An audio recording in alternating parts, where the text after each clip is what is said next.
खाकी वर्दी और कंधे पर 3 सितारे। जिन भी एस्पिरेंट्स का एम है कि उनको खाकी वर्दी चाहिए और कंधे पर 3 सितारे चाहिए, उनके लिए वीडियो बहुत ज़्यादा इंपॉर्टेंट है। वीडियो को पूरा देख लेना। आज की वीडियो में मैं आपको समझाऊंगा कि जिनको चाहिए खाकी वर्दी और कंधे पर 3 सितारे, उनको क्या करना होगा, क्या एग्जाम प्रोसीजर होगा और नौकरी मिलने के बाद क्या सारी चीज़ें होंगी। यानी कि जीएसटी इंस्पेक्टर, सीबीआईसी डिपार्टमेंट के अंदर जीएसटी इंस्पेक्टर जो लोग भी बनना चाहते हैं, उससे रिलेटेड सारी बातें कर लेंगे। Exam process, eligibility criteria, training, job profile, salary, promotion, physical medical, transfer, uniform, pros and cons और भी बहुत सारी बातें जो मैंने यहाँ नहीं लिखी हुई, ये सारी बातें कर लेंगे। मैं आपको सजेस्ट करूंगा कि आप पूरी वीडियो देखो, कुछ भी स्किप मत करो, क्योंकि इसमें बहुत सारी ऐसी चीजें हैं जो आपको जानना जरूरी है और आपके लिए बहुत ज्यादा इंपॉर्टेंट है। सबसे पहले बात कर लेते हैं कि आपको क्या करना पड़ेगा, कौन सा पेपर देना पड़ेगा जिस पेपर से आप जीएसटी इंस्पेक्टर बन सकते हो और एलिजिबिलिटी क्राइटेरिया क्या है। तो भाई पेपर कौन सा देना पड़ेगा? SSC-CGL ये पेपर होता है, आपको ये पेपर देना पड़ेगा। इसमें रैंक लानी पड़ेगी अच्छी। इस पेपर में बहुत सारी नौकरियां होती हैं, करीब करीब 40-50 तरीके की अलग अलग नौकरियां होती हैं, जैसे कि GST inspector, CBI sub inspector, income tax inspector, ASO in MEA, ASO in CSS, narcotics में इंस्पेक्टर, नारकोटिक्स में सब इंस्पेक्टर, आईबी, इस तरीके की बहुत सारी नौकरियां हैं। तो उनमें ही एक जीएसटी इंस्पेक्टर भी है। तो आपको अच्छे मार्क्स लाकर फिर उसके बाद मतलब मार्क्स के हिसाब से आपको पोस्ट मिलती है। आप पोस्ट प्रेफरेंस फॉर्म भरते हो, तो जिनके अच्छे मार्क्स होते हैं उनको उस हिसाब से अच्छी पोस्ट मिल जाती है, जिनके कम मार्क्स, कम उस हिसाब से रैंक होती है, उनको उस हिसाब से कम ग्रेड पे वाली पोस्ट मिल जाती है। तो ये SSC-CGL तो होता है पेपर। अब एलिजिबिलिटी क्राइटेरिया क्या होता है भाई? एलिजिबिलिटी क्राइटेरिया ये होता है कि आप लोगों की ग्रेजुएशन होनी चाहिए, चाहे आपने बीटेक करी हो, चाहे आपने बीएससी करी हो, चाहे आपने बीकॉम करी हो, बीए करी हो, कुछ भी करी हो, ग्रेजुएशन डिग्री होनी चाहिए। और जो एज होनी चाहिए 30 साल से कम 30 साल से कम एज होनी चाहिए। अब आप पूछोगे भाई किस तारीख तक और किस तारीख तक ये एज और ये ग्रेजुएशन होनी चाहिए, तो उसके लिए एक थ्रेशोल्ड डेट निकलती है, वो आपको हर साल की नोटिफिकेशन में देखने को मिलेगी। जनरली ये डेट या तो 1 जनवरी या 1 अगस्त होती है, लेकिन फिर भी कई बार हो सकता है चेंज हो जाए। तो इसलिए उस पर्टिकुलर साल की नोटिफिकेशन में ही आपको पता लगेगा कि एग्जैक्ट डेट क्या है, कि उस डेट से पहले पहले आपकी ग्रेजुएशन और एज ये होनी चाहिए। और SSC-CGL की प्रिपरेशन के लिए ना बहुत सारे लोग पूछते हैं मुझसे, तो भाई फिजिक्स वाला की बुक है, बुक का लिंक मैं आप लोगों को डिस्क्रिप्शन में दे दूंगा। आप में से जो भी लोग सीजीएल की प्रिपरेशन कर रहे हो, ये बुक आप लोग ले सकते हो, आपके लिए बहुत बढ़िया है, बहुत अच्छी बुक है। इस किताब में आपको 15 तो प्रैक्टिस सेट्स मिल जाएंगे और 5 आपको प्रीवियस ईयर सॉल्व पेपर्स मिल जाएंगे। 2018 से लेकर के 2022 तक के 5 प्रीवियस ईयर सॉल्व पेपर्स हैं और ये टियर 1 के लिए बेस्ट है। वैसे तो आप मतलब सीजीएल चाहे 2023 की प्रिपरेशन कर रहे हो, चाहे 2024 की प्रिपरेशन कर रहे हो, आप सभी के लिए हेल्पफुल है। और जो पर्टिकुलरली 23 की प्रिपरेशन कर रहे हैं कि 23 में तो बहुत ही कम समय रह गया, उनको ये बुक जरूर लेनी चाहिए। 24 वाले भी ले लेना, उनके लिए भी हेल्पफुल रहेगी। और सबसे अच्छी बात इसकी क्या है, इसमें जितने भी मॉक टेस्ट हैं, जितने भी प्रैक्टिस सेट्स हैं, वो सारे के सारे प्रैक्टिस सेट्स ना आपको बिल्कुल लेटेस्ट पैटर्न पर बेस्ड हैं। तो जो फिजिक्स वाला की बुक है, उसमें जो एग्जाम के क्वेश्चन का लेवल है वो एक्चुअल एग्जाम से मिलता जुलता है, यानी कि जो एक्चुअल एग्जाम में लेवल रहता है ना, लगभग वही लेवल है इन प्रैक्टिस सेट्स में। और 5 तो मैंने आपको बताया है कि 5 तो आपको प्रीवियस ईयर 2018 से 2022 के मिलने वाले हैं। और जो इनमें सॉल्यूशन दी हुई है ना, सॉल्यूशन बहुत अच्छे तरीके से दी हुई है, प्रॉपर ट्रिक्स के साथ एक्सप्लेनेशन है। तो आप जब सॉल्यूशन देखोगे ना, तो आपको ट्रिक्स समझ में आएंगे और सारी चीज आपको क्लियर होती चलेंगी। तो इससे क्या होता है, आपकी प्रिपरेशन के साथ साथ आपकी रिवीजन भी होती रहती है। तो अगर आप ये बुक लेना चाहो तो लिंक डिस्क्रिप्शन में आप लोग ले सकते हो। अब अपना नेक्स्ट बात कर लेते हैं, हर चीज के बारे में बात करेंगे एक एक करके। पहले बात कर लेते हैं फिजिकल और मेडिकल के बारे में, क्योंकि ये मोस्ट कॉमन क्वेश्चन रहता है लोगों का। तो भाई देखो क्या क्या रिक्वायरमेंट्स हैं आपकी, कितनी आप लोगों की हाइट होनी चाहिए, कितना वेट होना चाहिए, क्या रनिंग, साइकिलिंग वाइकलिंग क्या करना पड़ेगा, सब कुछ आप लोगों को बता देता हूँ। सबसे पहले मैं आपको बता देता हूँ हाइट के बारे में। मेल्स की जो मिनिमम हाइट होनी चाहिए वो होनी चाहिए 157.5 सेंटीमीटर। बहुत ज़्यादा नहीं है, एक नॉर्मल एवरेज हाइट है। तो मतलब इसके लिए आप ये मत सोचो कि आर्मी जैसी कोई चीज़ है, नॉर्मल 157.5 ठीक है, बहुत लोगों की मिल जाएगी आपको इतनी हाइट। और फीमेल्स की जो हाइट होनी चाहिए, फीमेल्स की हाइट होनी चाहिए 152 सेंटीमीटर। अब अगर वेट की बात करूं तो फीमेल्स का जो मिनिमम वेट होना चाहिए 48 kgs। और मेल्स के लिए मिनिमम वेट की एज सच कोई ऐसी रिक्वायरमेंट है नहीं, नोटिफिकेशन में कुछ लिखा नहीं हुआ। फीमेल्स के लिए लिखा हुआ 48 kg। मेल्स के लिए चेस्ट की रिक्वायरमेंट है, मेल्स की जो चेस्ट होनी चाहिए वो होनी चाहिए 76 सेंटीमीटर प्लस 5 सेंटीमीटर। अब इसका क्या मतलब है? इसका मतलब है कि जब आप लोग नॉर्मल खड़े हो तो नॉर्मल नॉन एक्सपेंडेड नॉर्मल जो आपकी चेस्ट होनी चाहिए वो 76 सेंटीमीटर होनी चाहिए कम से कम। और उसके बाद जब छाती फुला के दिखाते हैं ना, तो चेस्ट फुलाने पर आपकी मिनिमम 5 सेंटीमीटर चेस्ट फूल जानी चाहिए, यानी कि 81 centimetre with fully expansion of minimum 5 centimetre. आपकी मिनिमम चेस्ट होनी चाहिए नॉर्मल चेस्ट 76 और उसके बाद आपकी 5 सेंटीमीटर का मिनिमम एक्सपेंशन होना चाहिए। ये तो हो गई हाइट, चेस्ट, वेट की बातें। अब अगर बात करूं कि जो आपको फिजिकल एंड्योरेंस टेस्ट जो होगा, यानी कि रनिंग, साइकिलिंग, वॉकिंग, उसमें आप लोगों को क्या करवाया जाएगा, तो भाई उसमें देखो पहले मेल्स की बात कर लेते हैं। मेल्स को 8 किलोमीटर साइकिलिंग करनी होगी, 8 किलोमीटर आप लोगों को साइकिलिंग करनी होगी 30 मिनट में, और 1600 मीटर आप लोगों को वॉक करनी होगी 15 मिनट में। तो ये इजीली अचीवेबल होता है, कोई ऐसी दिक्कत वाली बात नहीं है। मतलब अगर आप अभी फिलहाल फिट नहीं भी हो सकता, आप ओवरवेट हो या जो भी है, आपको साइकिल चलानी नहीं आती, जो भी है, अगर आप कुछ दिन पहले से प्रिपरेशन स्टार्ट कर दोगे तो इजीली अचीव कर सकते हो। 8 kilometre cycling 30 minute, 1600 metre walking 15 minute. और साइकिलिंग की क्या बात है कि भाई साइकिल आपको खुद लेकर जानी होगी, तो हाँ भाई वैसे तो साइकिल आपको खुद लेकर जानी होती है। तो जो लोग उस मतलब जो आपका मेडिकल सेंटर होता है उसके आसपास होते हो तो बेटर है कि खुद ले जाओ। खुद 1% नहीं भी ले जा सकते तो वहाँ का स्टाफ बहुत कोऑपरेटिव होता है, तो जितने भी लोग साइकिल होते हैं वो मैनेज हो जाता है। लेकिन बेटर यही रहेगा, मैं आपको सजेस्ट करूंगा कि साइकिल आप लोग लेकर जाओ। फीमेल्स के लिए अगर बात करूं तो फीमेल्स को 3 किलोमीटर साइकिलिंग करनी होती है 25 मिनट में। 3 किलोमीटर साइकिलिंग 25 मिनट में इजीली हो जाती है, कोई दिक्कत वाली बात नहीं है। और 1 किलोमीटर वॉक करनी होती है 20 मिनट में, तो ऐसी कोई दिक्कत वाली बात नहीं है। फिजिकल मेडिकल इसके नॉर्मल होते हैं, बेसिक होते हैं, कुछ ऐसा आर्मी जैसा नहीं होता। ये तो थी फिजिकल की बात। अब मेडिकल के बारे में बता देता हूँ। मेडिकल में क्या होता है, मेडिकल में भी आपके बेसिक टेस्ट होते हैं, जैसा मैंने बताया आर्मी जैसे नहीं होता, नॉर्मल बेसिक आपके टेस्ट होंगे। नॉर्मल देखो जनरली तो क्या होता है, हर जोन का अलग अलग होता है। दिल्ली जोन की अगर बात करें तो दिल्ली जोन का गवर्नमेंट हॉस्पिटल है RML हॉस्पिटल दिल्ली में, वहाँ पर आपका मेडिकल कंडक्ट करवाया जाता है। बाकी जोन टू जोन डिपेंड करती हैं चीज़ें, उसमें आपके बेसिक टेस्ट होंगे। कुछ चीज़ें जो बहुत इंपॉर्टेंट है वो ये है कि एक तो आप कलर ब्लाइंड नहीं होने चाहिए। अगर आप कलर ब्लाइंड हो तो आप 100% रिजेक्ट हो जाओगे, आपको कोई भी नहीं बचा पाएगा।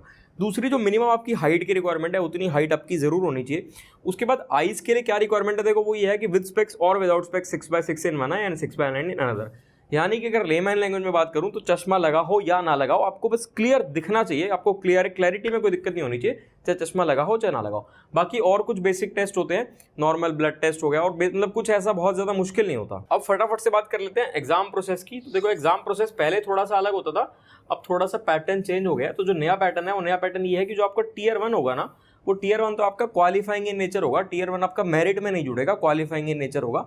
1 घंटे का पेपर होगा, 100 सवाल होंगे और 200 नंबर का पेपर होगा। सेक्शन आपके वही आने वाले हैं, मैथ्स आएगी आपकी, रीजनिंग आएगी आपकी, इंग्लिश आएगी आपकी और जीके आएगी आपकी। ये 4 सेक्शन ही आएंगे जो पहले आते थे, सेम है। मतलब Tier 1 में कुछ चेंज नहीं हुआ, बस चेंज ये हो गया कि पहले मेरिट बेस्ड था, अब ये Tier 1 क्वालिफाइंग इन नेचर हो गया।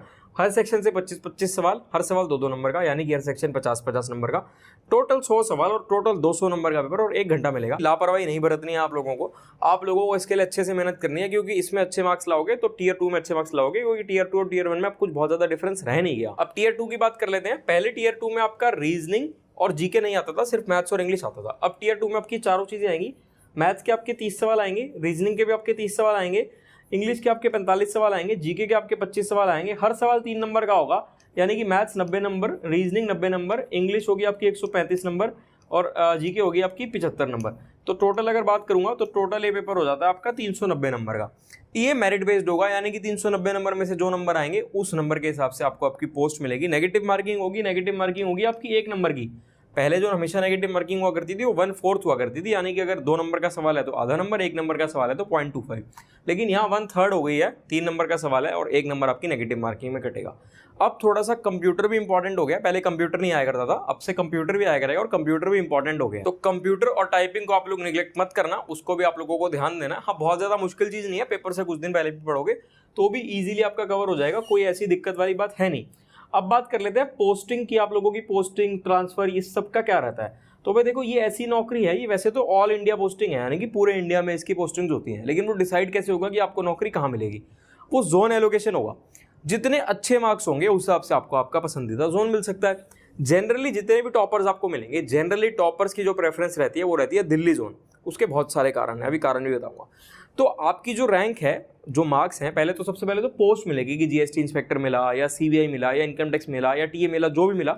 उसके बाद जोन एलोकेशन के लिए आपको ये फॉर्म फिल करना होता है और फिर मार्क्स और रैंक के हिसाब से आपकी जोन एलोकेशन हो जाती है। अब जनरली लोग दिल्ली क्यों प्रेफर करते हैं, एक तो कनेक्टिविटी बहुत अच्छी है। जनरली देखो SSC CGL की जो प्रिपरेशन वाले लोग होंगे ना, राजस्थान, UP, हरियाणा, पंजाब, इस साइड से आपको ज़्यादा मिलेंगे, तो दिल्ली से कनेक्टिविटी अच्छी रहती है। UP, बिहार से भी बेटर रहती है कनेक्टिविटी। तो और दूसरा चीज़ क्या है कि मतलब UPSC होता है, कुछ लोगों का कि UPSC की प्रिपरेशन करनी है तो दिल्ली चाहिए, लेकिन आजकल तो चलो वो सब भी ऑनलाइन होने लग गया, उसका भी कुछ ऐसा क्रेज नहीं है। और एक चीज़ ये है कि दिल्ली जोन में GST और कस्टम्स दोनों कॉमन है, यानी कि अगर आप दिल्ली जोन में GST इंस्पेक्टर बनते हो तो आप कस्टम इंस्पेक्टर भी हो और GST इंस्पेक्टर भी हो। आप कभी कस्टम्स में काम करोगे और कभी आप GST में काम करोगे। अच्छा, कुछ लोग ना पुलिस वेरिफिकेशन के बारे में पूछते थे, तो पुलिस वेरिफिकेशन के बारे में बता देता हूँ कि ऐसा कुछ हार्ड एंड फास्ट रूल नहीं है कि नौकरी लगने से पहले ही होगा। कुछ केस में पहले भी हो जाता है, कुछ केस में नौकरी लगने के बाद भी होता है, तो कोई ऐसी दिक्कत वाली बात। अब एक बार प्रमोशंस की बात कर लेते हैं। प्रमोशंस का क्या हिसाब किताब रहता है, क्या हायरार्की रहती है। तो देखो भाई, अगर आप लोग इंस्पेक्टर लगते हो तो इंस्पेक्टर बनने के बाद जो आपकी नेक्स्ट प्रमोशन हो जाएगी, उस नेक्स्ट प्रमोशन में आप लोग बन जाते हो सुप्रीडेंट। जो ये प्रमोशन है ये एलिजिबिलिटी तो 2 साल में हो जाती है, लेकिन जनरली अगर अभी बात करूं जनरली अभी कितना समय लग रहा है, तो जनरली मोस्टली जोन्स में आपको 5 से 6 साल लग रहे हैं। 5 से 6 साल में आप इस प्रमोशन तक पहुंच जाते हो। अभी का करंट सिनेरियो का बात कर रहा हूँ, फ्यूचर का कुछ नहीं पता भाई, आने वाले समय में हो सकता है समय बढ़ जाए या घट जाए। इसके बाद जो आपकी नेक्स्ट प्रमोशन होती है असिस्टेंट कमिश्नर।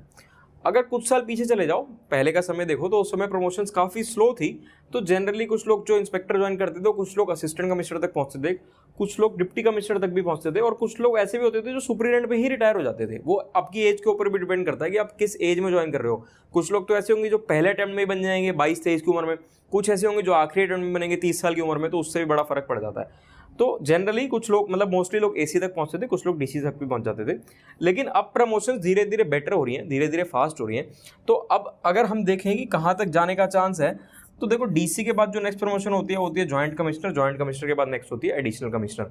तो आप कह सकते हो कि अगर प्रमोशन धीरे धीरे बेटर होती गई, फास्ट होती गई, तो फ्यूचर में हो सकता है चांसेस होंगे कि एडिशनल कमिश्नर तक जो इंस्पेक्टर ज्वाइन करेंगे एक ठीक एज में, वो एडिशनल कमिश्नर तक पहुंच पाए। अब ट्रेनिंग के बारे में अगर आप लोगों को बता दूं, तो जो टोटल ट्रेनिंग होती है वो 14 हफ्ते की होती है, उसको डिवाइड किया होता है 12+2 वीक्स में।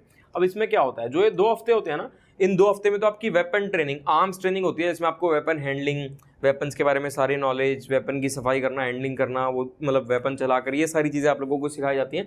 जनरली ये जो आपको सिखाई जाती है, जनरली आपकी अटैचमेंट करी जाती है, या तो स्टेट पुलिस के याद कर देंगे, या बीएसएफ के याद कर देंगे, या सीआरपीएफ के याद कर देंगे, ऐसे अलग अलग जोन में अलग अलग डिपेंड करता है। तो आपकी अटैचमेंट होती है, और 2 हफ्ते में आपको आर्म्स से रिलेटेड आपकी ट्रेनिंग होती है। इसमें आपको बंदूक चलाने का मौका भी मिलेगा, आपको अलग अलग तरीके की बंदूक दिखाई जाएंगी, अलग अलग तरीके की बंदूक आप चलाओगे।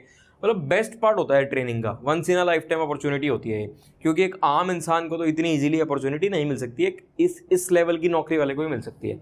जो बाकी की 12 हफ्ते की ट्रेनिंग होती है, इसमें आपकी पढ़ाई होती है एक किस्म से, यानी कि आपको एक्ट्स पढ़ाए जाते हैं, क्लासरूम हो गया, उसके बाद फील्ड अटैचमेंट्स हो गई कुछ, जैसे मान लो जैसे एयरपोर्ट है, या और आपके पोर्ट्स हो गए, बहुत सारी चीज़ें होती हैं डिपार्टमेंट से रिलेटेड, जो चीज़ें हैं जो आपको नौकरी में फ्यूचर में काम आने वाली हैं, वो सब चीज़ों का प्रैक्टिकल आपको दिखाया जाता है, प्लस क्लासरूम में आपको समझाया जाता है, थ्योरी पढ़ाई जाती है। मतलब एक किस्म से पढ़ाई वाली ट्रेनिंग है, हर चीज़ आपको समझाई जाएगी, जो आप आगे नौकरी करोगे उसमें जो चीज़ें सब काम आएंगी। अब भाई जॉब प्रोफाइल की बात कर लेते हैं। जैसा कि मैंने आपको बताया कि जॉब प्रोफाइल कुछ जोन्स में तो GST inspector only as GST inspector work करते हैं, लेकिन कुछ जोन्स में जीएसटी इंस्पेक्टर का भी काम करते हैं, और कस्टम इंस्पेक्टर का भी, कभी जीएसटी में कभी कस्टम में, जैसे कि Delhi zone, Chandigarh zone, Gujarat zone. और फिर नौकरी में क्या होगा, नौकरी में आपका डेस्क जॉब भी होगी और फील्ड जॉब भी होगी, दोनों ही तरीके की आपकी नौकरी होती है, चेंज होता रहता है, कभी आप डेस्क जॉब पे हो, कभी आप फील्ड जॉब में हो। डेस्क जॉब में क्या करना होगा, ऑफिस की नौकरी होगी, आपको एक किस्म से ऑफिस के अंदर का काम हो गया, फाइल पुटअप करना, नोटिंग करना, ड्राफ्टिंग करना, अंदर का एडमिन का काम, ये सारे काम हो गए। और जो फील्ड जॉब है, फील्ड जॉब में क्या होगा, जैसे कि आप लोगों ने मूवीज में देखा होगा, सर्च, जो आप मूवीज में देखते हो कि रेड होगी, वो सर्च बोलते हैं उसको, तो सर्च के लिए जाना हुआ। कस्टम में हो तो स्मगलिंग रोकनी है आपको, मान लो आप एयरपोर्ट पर पोस्टेड हो या आप कहीं पोर्ट पर पोस्टेड हो, तो स्मगलिंग नहीं होनी चाहिए, हमारे देश में कुछ ऐसा गलत चीज़ नहीं आनी चाहिए। एक किस्म से वहाँ पर आप देश की भी रक्षा कर रहे हो, स्मगलिंग रोक रहे हो, टैक्सेशन तो है ही, आप रेवेन्यू तो जनरेट कर ही रहे हो देश के लिए, लेकिन साथ साथ आप एक किस्म से देश की रक्षा भी कर रहे हो। तो आपको प्रिवेंटिव का भी काम रहता है, जैसे एंटी इवेजन, आपको कुछ मतलब ऐसा होना चाहिए कि जो टैक्स की चोरी नहीं होनी चाहिए, कोई ऐसा हो जो टैक्स भरना रहा हो, इस तरीके का बहुत सारे काम रहते हैं। मैं आपको इतनी जल्दी से तो नहीं समझा पाऊंगा, लेकिन एक ऊपर से मैंने आपको एक थोड़ा सा आइडिया दे दिया कि क्या चीज़ है, लेकिन अगर ढंग से समझना है तो उसके लिए तो समय लगता है। तो कुल मिलाकर आप ये समझ कर चलो कि डेस्क जॉब भी है और फील्ड जॉब भी है, तो दोनों ही है, आपकी रोटेशन रहती है, कभी आप डेस्क जॉब में रहते हो, कभी आप फील्ड जॉब में रहते हो। अब एक बार यूनिफॉर्म की अगर बात कर लें, तो भाई यूनिफॉर्म जब आप जीएसटी में हो तब तो आपकी खाकी यूनिफॉर्म होगी विद 3 स्टार्स, और जब आप लोग कस्टम्स में होंगे तब आपकी व्हाइट कलर की यूनिफॉर्म होगी। बहुत शानदार यूनिफॉर्म होती है और प्राउड फीलिंग होती है यूनिफॉर्म पहनने के बाद ना, खुद ही इतना अच्छा लगता है, क्योंकि यूनिफॉर्म हर किसी को पहनने को नहीं मिलती। देश में बहुत ही कम ऐसे लोग होते हैं जिनको यूनिफॉर्म पहनने को मिलती है और देश की सेवा करने का मौका मिलता है। अच्छा, अगर सैलरी की बात करूं तो ये 4600 ग्रेड पे की नौकरी है, लेवल 7 की नौकरी है, ग्रुप बी की, नॉन गस्टेड पोस्ट है। फर्स्ट प्रमोशन जब आप हो जाती है, जब आप सुपरिटेंडेंट बन जाते हो तो आप गस्टेड हो जाते हो। और सैलरी, अगर मैं दिल्ली की सैलरी की बात करूं, वैसे तो हर जगह की सैलरी थोड़ी थोड़ी अलग होती है, क्योंकि एचआर अलग होता है, थोड़ी बेसिक चीज़ें अलग हो जाती है। बेसिक सैलरी तो आपकी वही रहेगी 44,900 जो स्टार्टिंग इनिशियल होगी, लेकिन दिल्ली और बाकी जगह में एचआर का डिफरेंस आ जाएगा, तो इस वजह से थोड़ी सी डिफरेंस आ जाता है। तो दिल्ली में अगर मैं इनिशियल सैलरी की बात करूं तो आप मान कर चलो कि लगभग जो आपकी इनिशियल पहली सैलरी होगी कैश इन हैंड, लगभग 70,000 के आसपास आपको मिल जाती है। तो कुल मिलाकर सैलरी बहुत अच्छी है। अब प्रोज एंड कॉन्स की अगर बात कर लें, क्या फायदे हैं क्या नुकसान है, तो भाई देखो, वैसे तो हर सिक्के के 2 ही पहलू हैं, फायदे हैं तो नुकसान भी होंगे, लेकिन ज़्यादा फायदे ही हैं। फायदे क्या हैं, सैलरी देखो कितनी शानदार सैलरी है, बहुत अच्छी सैलरी है। सरकारी नौकरी है तो भाई आप समझ ही जाओ, सरकारी नौकरी है तो सिक्योरिटी तो है ही। सोशल रिस्पेक्ट है, आप किसी को बताओगे तो आपको अच्छे से इज्जत मिलेगी। उसके बाद एडवेंचरस नौकरी है, मतलब आपको ऐसा देखने को मिलेगा जो कि बहुत कम लोग इस दुनिया में ऐसे होते हैं जो वो सब देख सकते हैं, आप वो सब देख सकते हो इस नौकरी में। और साथ साथ देश की सेवा तो आप लोग कर ही रहे हो। एक्सपोजर बहुत अच्छा है, मतलब ये एक ऐसा डिपार्टमेंट है कि बहुत वास्ट डिपार्टमेंट है, तो आप कभी कहीं पोस्टेड हो, कभी कुछ काम कर रहे हो, कभी कुछ काम कर रहे हो, तो दुनिया भर का काम कर रहे हो। एक्सपोजर अच्छा है, पावर बहुत अच्छी है। अब अगर कुछ नुकसान की बात करूं तो देखो नुकसान ऐसे होते हैं कि अगर आप मान लो किसी ऐसी जगह पे आपकी पोस्टिंग होगी जहां शिफ्ट्स में नौकरी है, डे नाइट है, तो थोड़ा सा कुछ लोगों को उसमें दिक्कत आती है।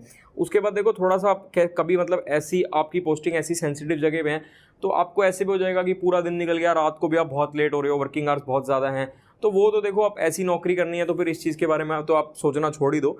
फैमिली के लिए समय मिलेगा, बहुत समय मिलेगा, लेकिन फिर भी कई बार पोस्टिंग ऐसी जगह पे होती है ना जहाँ समय नहीं मिल पाता, समय बहुत कम मिल जाता है कि वर्किंग आवर्स बहुत ज़्यादा हो जाते हैं, यानी कि वर्क प्रेशर कुछ जगह पर होता है। ऐसा नहीं है कि पूरी नौकरी में नहीं रहेगा, लेकिन पोस्टिंग चेंज होती रहेगी कभी कहीं, तो कुछ जगह ऐसा होता है कि वर्क प्रेशर थोड़ा सा ज़्यादा रहता है। उसके बाद प्रमोशंस का जैसे मैंने बताया कि पहले थोड़ी सी स्लो थी, लेकिन अब धीरे धीरे बेटर हो रही हैं चीज़ें और धीरे धीरे प्रमोशंस फास्ट हो रही हैं।